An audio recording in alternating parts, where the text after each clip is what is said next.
വീണ്ടും ഒരു പുസ്തകത്തെക്കുറിച്ചുള്ള ഒരു അവലോകനം, ഒരു വായനക്കാരൻ്റെ ഒരു അവലോകനം. ഇത് പുസ്തകത്തിനെ കുറിച്ചുള്ള നിരൂപണമല്ല, നിരൂപണം ചെയ്യാനുള്ള അറിവ് എനിക്കില്ല. പക്ഷേ ഒരു വായനക്കാരൻ എന്ന രീതിയിൽ പറയുന്ന കാര്യങ്ങളാണ്. പുസ്തകം മത്സ്യപുരാണം എന്ന് പറയുന്ന പുസ്തകമാണ്.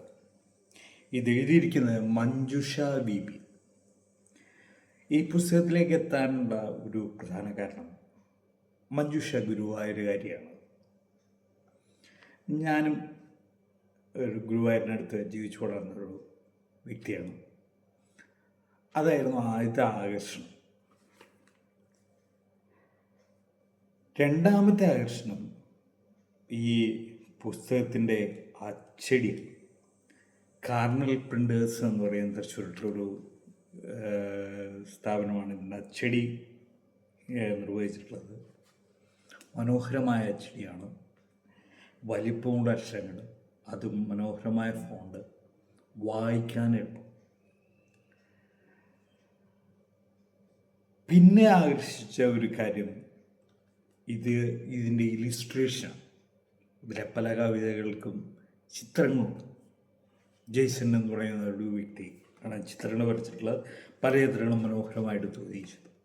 ഇതൊക്കെയാണ് ഈ പുസ്തകങ്ങൾ വാങ്ങാനുണ്ടായ മറച്ചു നോക്കുമ്പോൾ പെട്ടെന്ന് തോന്നിയിട്ടുള്ള കാര്യങ്ങൾ. പിന്നെ ഒന്ന്, ഇതിൻ്റെ അവതാരം എഴുതിയിട്ടുള്ളത് രാവുണ്ണി മാഷാണ്. രാവുണ്ണി മാഷ് നമ്മുടെ ഒരു എന്താ പറയുക, ഒരു ആകർഷണങ്ങളിൽ ഒന്നായി. പിന്നെ നോക്കിയപ്പോൾ ഇതൊരു കവിതാ സമാഹാരമാണ്. പക്ഷേ കവിതകളെല്ലാം വളരെ ചെറിയ കവിതകൾ. ചെറിയ കവിതകൾ നമ്മൾ മുൻപും കേട്ടിട്ടുണ്ട്, കണ്ടിട്ടുണ്ട്. ഞാൻ ആദ്യമായി കാണുന്നത് ഇറാനിയൻ കവിയായ ഒമർ ഖയ്യാമിൻ്റെ കവിതകളാണ്. റുബായിയാത്ത്. 2 വരിയിൽ അല്ലെങ്കിൽ 4 വരിയിലൊക്കെ പ്രണയത്തിനെയും അതുപോലെ തന്നെ വിരഹത്തിനെയും അദ്ദേഹം വരച്ചിട്ടുണ്ട്. പിന്നീട് ഹൈക്കു കവിതകളെ കുറിച്ച് കേട്ടു. 4 വരികളുള്ള ഹൈക്കു കവിതകൾ വായിച്ചു. അവിടെ പ്രണയമാണ് പ്രധാന വിഷയം. അതിൽ നിന്ന് മാറി ചിന്തകൾക്ക് പ്രാധാന്യം കൊടുക്കുന്ന കുഞ്ഞു കവിതകൾ. പണ്ട് മാതൃഭൂമി ആശുപത്രിയിൽ ബാലമുക്തി കൈകാര്യം ചെയ്തിരുന്ന കുട്ടേട്ടനായിട്ടുള്ള കുഞ്ഞുണ്ണി മാഷിൻ്റെ കവിതകളിലാണ് കണ്ടത്. കുഞ്ഞുണ്ണി മാഷ് പിന്നീട് കുഞ്ഞുണ്ണി മാഷിൻ്റെ വീടിനടുത്ത് താമസിക്കാനുള്ള ഭാഗ്യവും കുഞ്ഞുണ്ണി മാഷിൻ്റെ വാർഷികങ്ങൾ ആഘോഷിക്കുന്നതിൽ ഒരു ശ്രോതാവായിട്ട് ചെന്നിരിക്കാനും പല പ്രമുഖരും പറയുന്നത് കേൾക്കാനും ഒക്കെ ഭാഗ്യമുണ്ടായിട്ടുണ്ട്.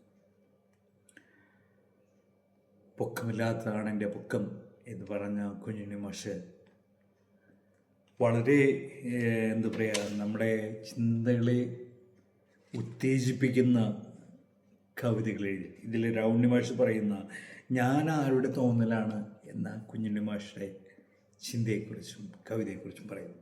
ഒറ്റ വരിയിൽ ഞാൻ ആരുടെ തോന്നലാണ് എന്ന് പറയുന്നതിൽ തന്നെ ഒരുപാട് കാര്യങ്ങൾ അതിലേക്ക് പറയുന്നുണ്ട്.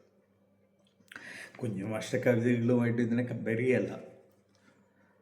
അതുപോലെ ചിന്ത ഉയർത്തുന്ന കവിതകളും പ്രണയത്തിൻ്റെ ഒക്കെ ഭാവങ്ങളും ഉൾക്കൊള്ളുന്ന ചെറിയ കവിതകളാണ് മഞ്ജുഷയുടെ ഈ മത്സ്യപുരാണം എന്നുള്ള സമാഹാരത്തിൽ.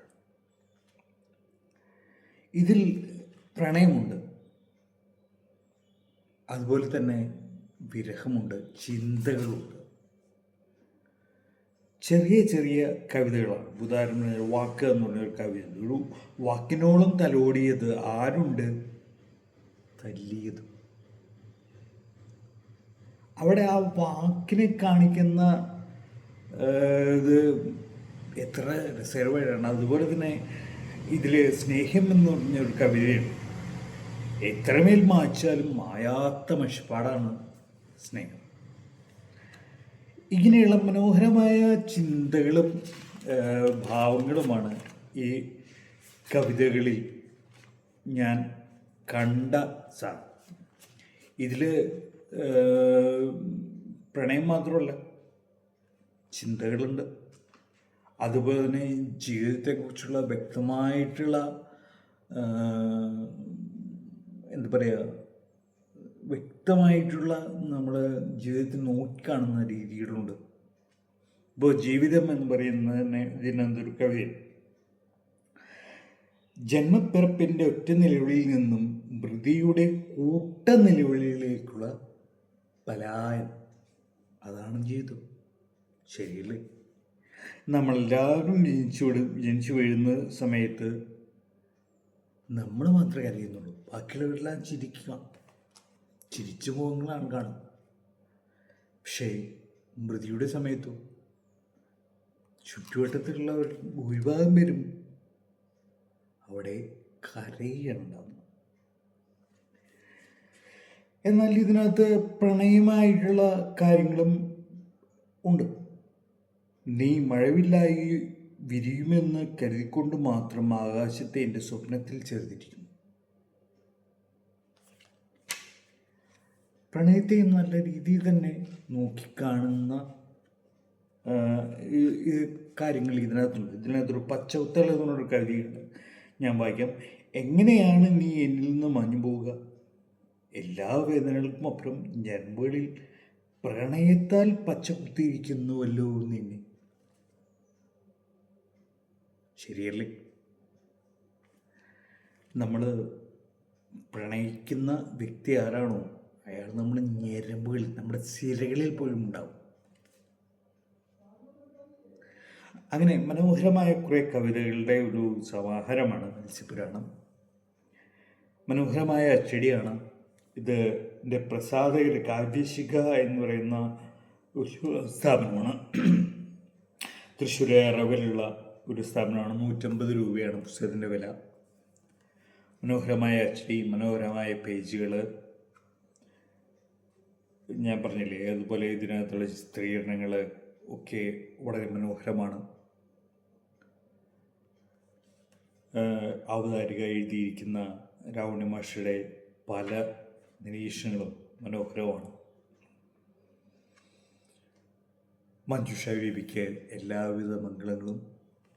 അതുപോലെ ഇതുപോലുള്ള പുസ്തകങ്ങൾ ഇനിയും എഴുതണം എന്നുള്ള ഒരു അഭ്യർത്ഥന കൂടിയുണ്ട്. ഇതുപോലുള്ള പുസ്തകങ്ങൾ നമുക്ക് പ്രസാദനം നടത്താൻ സാധിക്കണം. ഇതുപോലെ മനോഹരമായ കവിതകൾ എഴുതാൻ കഴിയണം. ജീവിതത്തെ കുറച്ചുകൂടി നല്ല രീതിയിൽ നോക്കി കാണാനുള്ള പല സന്ദർഭങ്ങളും താങ്കൾക്കുണ്ടാകട്ടെ എന്ന് ആശംസിക്കുന്നു. നല്ലൊരു പുസ്തകമാണ്. ഞാൻ ഒരു പുസ്തകമെന്ന നിലയിൽ എന്തായാലും പറയുന്ന ഒരു സംഭവമാണ്. നിങ്ങൾ വായിച്ചു നോക്കേണ്ടത് എന്ന് തന്നെ പറയുന്ന ഒരു കാര്യമാണ് മത്സ്യപുരാണം.